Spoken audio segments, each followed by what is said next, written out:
Selamat pagi anak-anak ibu semua, anak kelas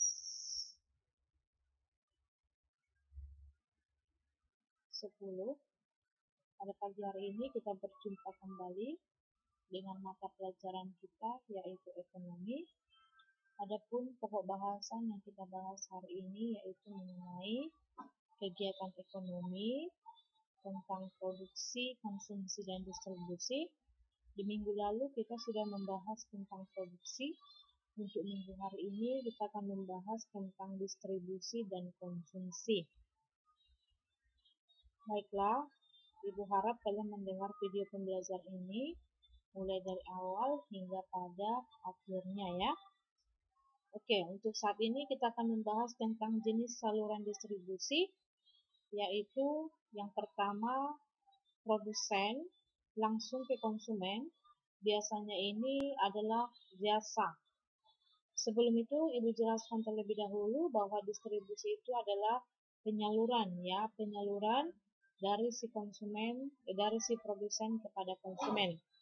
Jadi hubungan yang pertama itu yaitu si produsen langsung kepada konsumen. Umumnya ini adalah usaha jasa, contohnya itu seperti bengkel, rumah makan, pangkas rambut, salon, dan sebagainya. Yang kedua yaitu dari produsen ke retailer dulu, baru ke konsumen. Kalau dikatakan dengan retailer, ini adalah pedagang eceran, ya, baru sampai ke konsumen. Contohnya ini seperti koran, es krim, dan lain-lain. Yang ketiga yaitu ada melalui produsen, ada wholesaler, retailer, dan ke konsumen. Biasanya ini adalah dari produsen baru kepada pihak yang menyalurkan ya, atau sellernya, baru ke pengecer, setelah itu sampai ke konsumen. Biasanya ini adalah seperti mie instan, beras, sayur mayur, minuman dalam kemasan, dan lain-lain. Selanjutnya ada jenis saluran distribusi dari produsen ke agen, baru melalui agen dulu, baru masuk ke wholesaler, setelah itu masuk ke retailer, setelah itu masuk kepada konsumen. Contohnya ini seperti barang impor.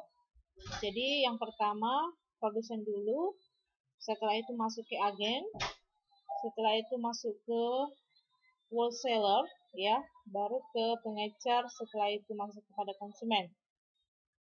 Contohnya ini seperti barang impor. Yang ketiga yaitu ada produsen. Produsen ini langsung berhubungan dengan industri ya, industrinya juga berupa produsen. Contohnya itu seperti pabrik mie telur menjual produknya ke pedagang ataupun ke tukang gerobak keliling ya. Jadi langsung ya dari produsen langsung ke industri ataupun produsen lainnya ya. Selanjutnya yaitu produsen, wholesaler, baru industri atau produsen, yaitu satu distributor membeli mesin berat dari luar negeri dan dijual ke pabrik-pabrik di dalam negeri ya. Inilah dia jenis saluran distribusi. Selanjutnya kita akan membahas mengenai teori perilaku konsumen, karena kita berbicara sekarang tentang konsumen. Kita tahu konsumen itu adalah orang yang mengkonsumsi suatu barang ataupun orang yang menghabiskan nilai guna dari suatu barang. Jadi konsumsi itu merupakan kegiatan dalam menghabiskan dan atau mengurangi nilai guna dari suatu barang ataupun jasa. Perilaku konsumen dalam mengkonsumsi ada dua. Yang pertama ada pendekatan kardinal dan yang kedua ada pendekatan ordinal. Kita akan membahas terlebih dahulu tentang pendekatan kardinal. Yang pertama pendekatan teori perilaku konsumen, yaitu pendekatan nilai guna ataupun utility kardinal, yaitu kepuasan konsumsi yang dapat diukur atau dihitung dengan menggunakan angka, uang, atau satuan bilangan lainnya. Ada beberapa asumsi teori nilai guna kardinal, yaitu yang pertama, nilai guna dapat diukur Yang kedua, konsumen bersifat rasional, sehingga perilakunya dapat dipahami secara logis. Yang ketiga, konsumen bertujuan untuk memaksimumkan utilitasnya. Kalau dikatakan utilitas itu adalah nilai guna, ya, atau tingkat kepuasan. Kita lanjutkan. Inilah contoh tabel yang bisa menggambarkan teori nilai guna kardinal. Biasanya digambarkan dengan hukum Gaussian yang pertama. Untuk itu bisa kalian lihat di sana, misalkan seseorang dalam mengkonsumsi es krim, ya, nilai guna totalnya dan nilai guna marginalnya. Pada saat dia mengkonsumsi es krim 40, ya, nilai guna totalnya itu 40 dan nilai guna marginal, kalau dikatakan marginal penambahan kepuasan, ya, ada juga 40.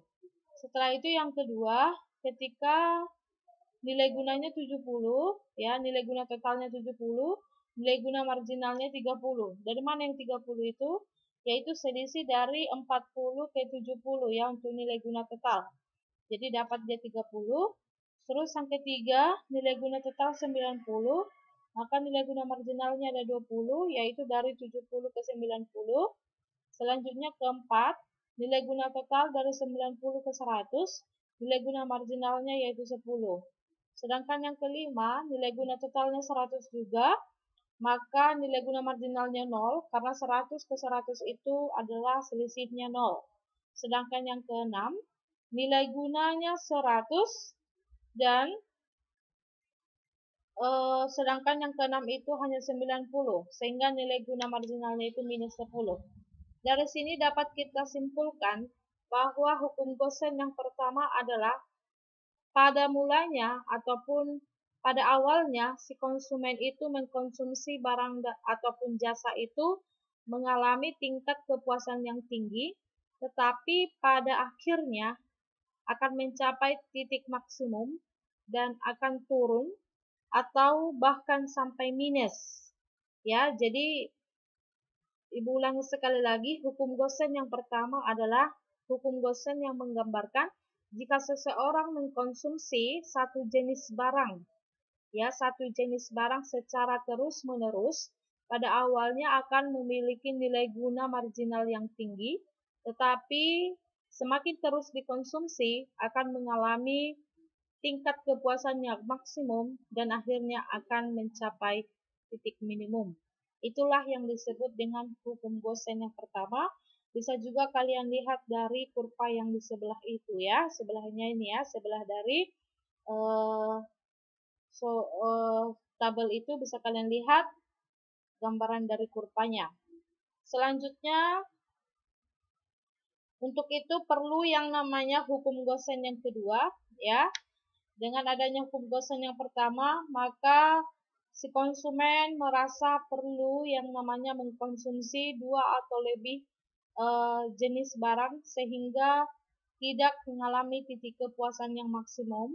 Maka muncullah hukum Gaussian yang kedua, di mana hukum Gaussian yang kedua itu berbunyi, konsumen akan melakukan konsumsi sedemikian rupa sehingga nilai guna marginal setiap barang dan jasa yang dikonsumsi itu sama. Artinya, si konsumen itu akan mengkonsumsi beberapa jenis barang sehingga beberapa jenis barang yang dikonsumsinya itu memberikan yang namanya nilai guna marginal yang sama. Jadi tidak ada lagi yang namanya titik minimum untuk kepuasannya. Sama seperti misalkan kalau kita terus makan bakso, oke, pada awalnya kita akan mengalami kepuasan yang tinggi, terus tinggi, tapi pada akhirnya ada titik maksimum kita mengkonsumsi bakso itu dengan kepuasan yang tinggi, tetapi pada akhirnya kita bisa merasa bosan mengkonsumsi bakso. Itulah yang disebut dengan hukum Gaussian yang pertama. Sehingga kita perlu hukum Gaussian yang kedua, yaitu kita bisa mengkombinasikan bakso misalkan dengan teh manis, atau bahkan bakso bisa kita ganti dengan mie ayam, atau bakso bisa kita ganti dengan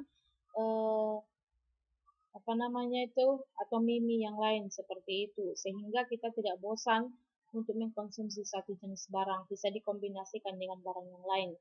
Itulah dia pendekatan teori nilai guna kardinal. Sekarang masuklah kita teori nilai ordinal. yaitu menurut teori ini kegunaan suatu barang dan jasa tidak dapat dihitung, hanya dapat